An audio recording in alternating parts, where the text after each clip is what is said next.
Okay, so back to it. As you can see, I've added a pocket and I've added a belly band, which will be an area you can slide things into, and the pocket is an area where you can tuck things into. So I've started adding a butterfly. I just pull that down a bit further. I've started adding a butterfly so that it looks like it's coming out of the pocket, but once you stick something over the top of it, you won't see it. So I thought I would continue with that. What colour body? I think I might do the hot pink body. There's a bit of hot pink in here. These materials actually are Liberty Tana Lawn. That's normally what I use for doing my paper piecing with. And now I can't find my needle. Isn't that so typical? I had it, I tucked it in somewhere, and this one will have to do. I don't know if I'm going to be able to get the thread through it. It's a very fine needle, and gosh, you know, you have everything laid out and then you go to look for one little thing and it basically here it is. No, that's a pin. Well, that wasn't very helpful, was it? Another pin. It's not on the front cover. I'll just check that out.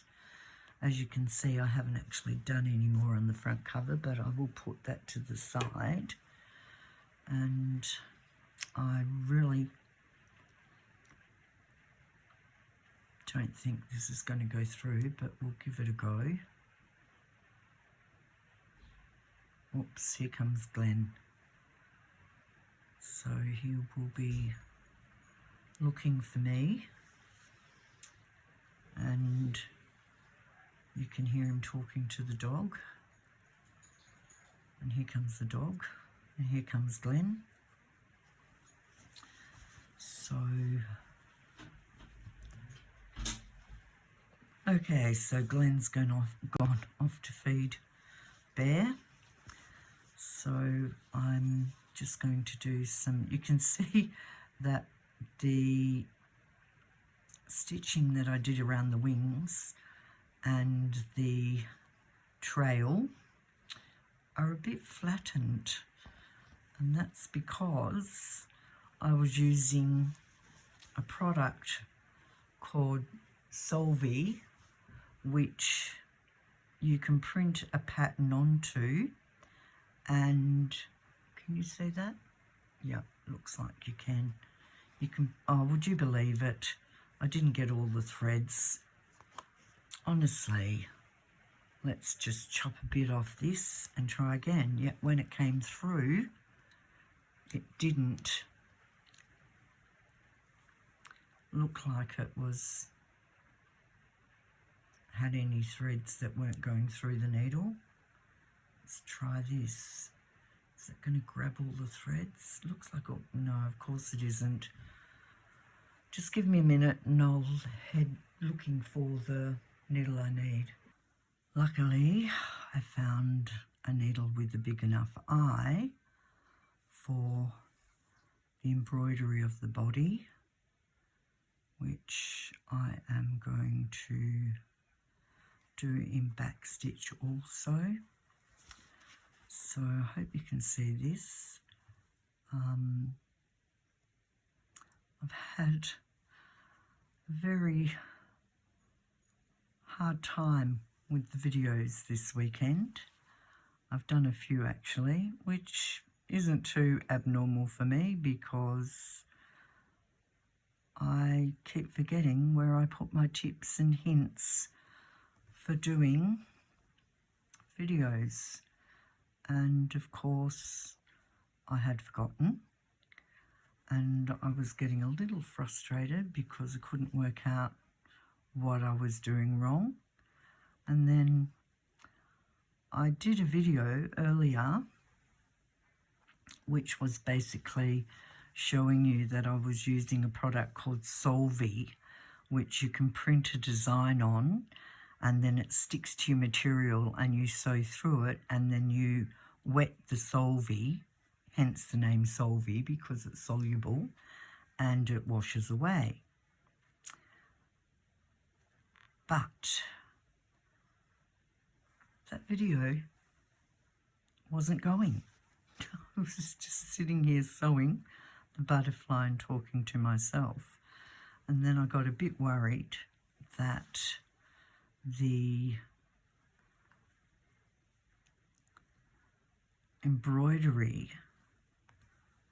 Solvy was not going to come out of the material, and how was I going to wash it out when I already had cardboard in the pocket? So I found my tips and hints on how to do these videos in Videoshop, which is my editor, and I realised I'd forgotten a crucial part of being able to use a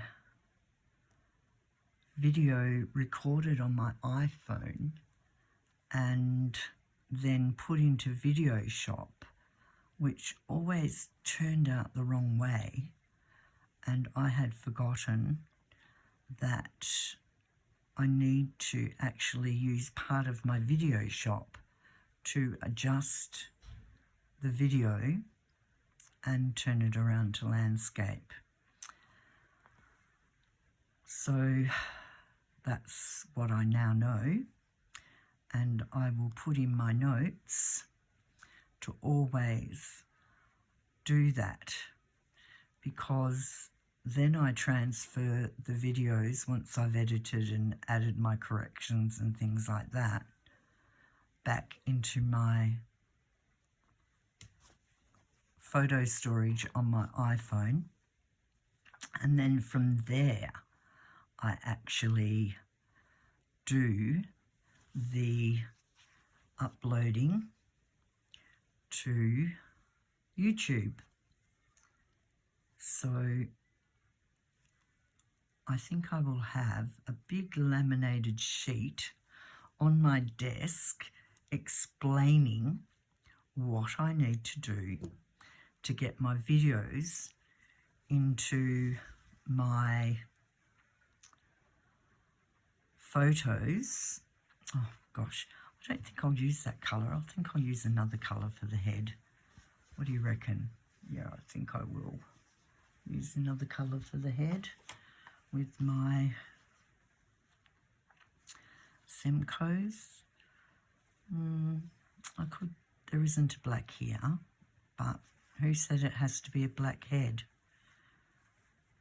Nobody, she says. So I might do a yellow head. Why not? So here we go.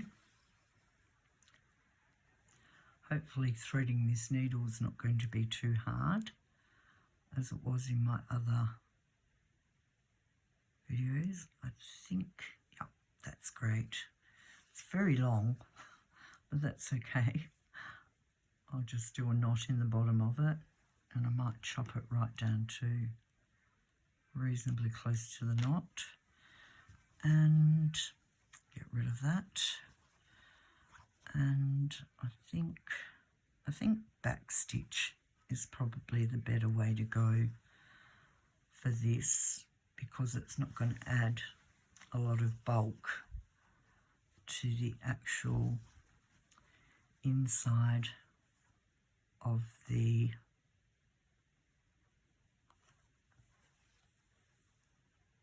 art journal cover. Oh yeah, that doesn't look too bad. How are you all going? Hope you're all doing well and staying healthy and happy. It's raining here at the moment, which is great because we really need our water tanks to be full. They got a bit depleted over the summer. I mean, mind you, we have very large water tanks. We have, I think it is 40,000 gallons, which I think equates to 220,000 litres, I think. The reason we have so much rain, well, we need rainwater because we're not on mains water, being on the property, and we have a lot of roof space, and our sheds, well, what was Glenn's workshop, also has the water coming off the roof and going into the rainwater tanks. But we lost quite a bit of water this year. We didn't actually run out, but it seemed to be a lot lower than what it normally would be in summer. And we couldn't work out why. And then Glenn discovered that he had a very, very slow leaking pipe under the ground. And at first, when we saw this watermark on the brick paving on the veranda, we thought that it was the water that came out of the recycle air conditioners. And then I thought, Glenn, I don't know about that. So he pulled up the brick and, yeah, there was a leak. So he had to fix that leak, and consequently, I think that's where a lot of our water went. So it's just as well we didn't float away, because it would have been going under the house slab. Okay, so I think I might do the antennas in brown. I've just realised there's a bit of a, well, that's not too bad. There was a bit of a skip stitch there, but it wasn't. It's just it was a smaller stitch, so it wasn't quite as noticeable. Okay, so we'll finish that off. So it's been a long weekend here. Saturday was our Anzac Day, which is commemoration of Australian and New Zealand forces that have fought together in wars, which is, you know, quite a solemn occasion, especially for those diggers and ex-service personnel that came back, and from the more recent wars, because from the First World War to even Second World War, Vietnam War, a lot of those veterans are a lot older, whilst there's still some here. There's no brown here, so let's do green for the antennas. Yeah, and my son, being an ex-veteran who served as a medic for a combat unit in Afghanistan in 2011, went down to spend the day with some of his comrades that live in Tasmania, which would have been lovely for him. Took the family and they all attended the Anzac Day dawn service, as well as incorporating that into the school holidays for his 2 children.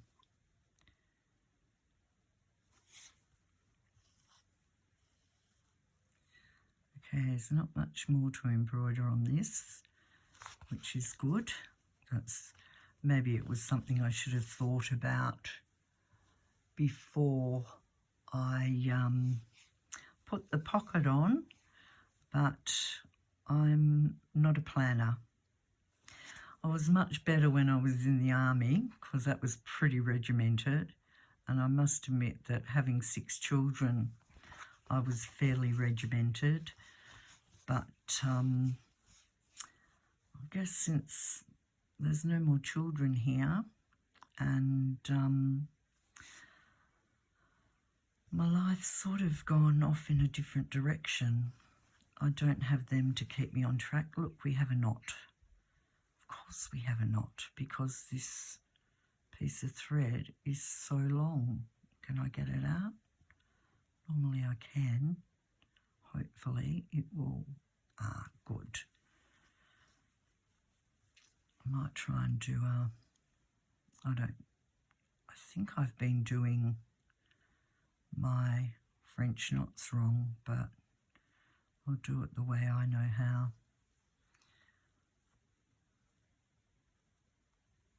I've seen a few ladies do it a little bit differently to the way I do it. So that's one there. How's that going to turn out? Yep, that's not too bad. And I'll do a bit more back stitching for this antenna. And then I think that's all I'm going to do on the actual inside of the journal cover. And then I'll show you how I plan to put the journal cover together, which may be completed before the next video. I will have all the journal put together, but there will be some embellishments and elements on the front that I would like to keep as a surprise for Jo.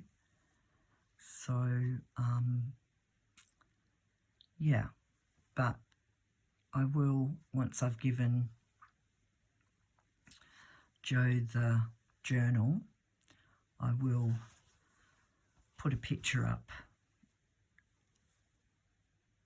with my video after that to show you what it actually turned out like and how it worked.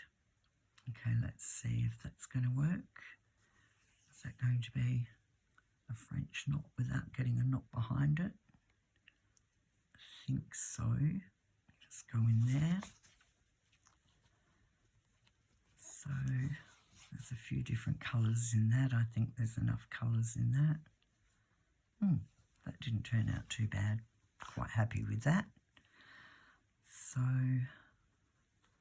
let's just finish that off the back. I will be obviously going around and snipping off any excess yarn before I progress to the next stage of putting the front and the back of the journal together. Okay, so I think that looks quite sweet actually. I'm quite happy with that. Stick something in there and pull it out, and then with the belly band over on this side. Now I wanted to show you how I'm hoping to put the journal together. So it will have some cardboard in it, which I had cut. I think I've got it all over here. Well, I don't need it all. So basically what's going to happen is this is all going to get glued over, and that'll form the structured back of the journal cover front. But what I'll have to do before I do all that, well, before I glue the spine down, is I'm going to have to find a way to put the elastic going from side to side so that they'll be able to be pulled in and out when you put the pages in. So what will have to happen then is once I get the elastic onto here, I will have to pull this piece of material through the elastic so the elastic comes out on the inside of the spine. So that shouldn't be too hard to do. And then with the actual, might need to move that over a bit more, with the actual putting the back onto the front, I'm going to have to glue the front as close as I can get it, And I might have to take some of this off, but as close as I can get it, and then glue all the sides down. Then I'll have to bring this in, and I want that in a little bit so that when you look at the front of the cover, you're not actually looking at the colour of the inside of the cover. So that's basically all there will be to it to continue. So that's going to be my next step in this, what I was going to call vlog.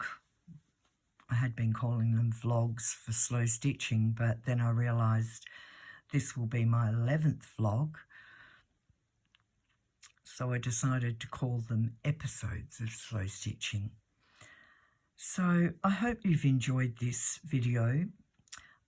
It's great having all the new subscribers. Thank you very, very much. And all the likes that I've received, and the comments are wonderful too. I love, you know, having a bit of interaction with the comments. That's been really wonderful. And if you could remember to give me a like, and maybe you might like to have a notification as well for when my next video is. That would be handy too. So thank you for joining me. I hope you've enjoyed this vlog, as I said. Let the sun shine from your heart and have a great week. Till I see you next time. Bye for now.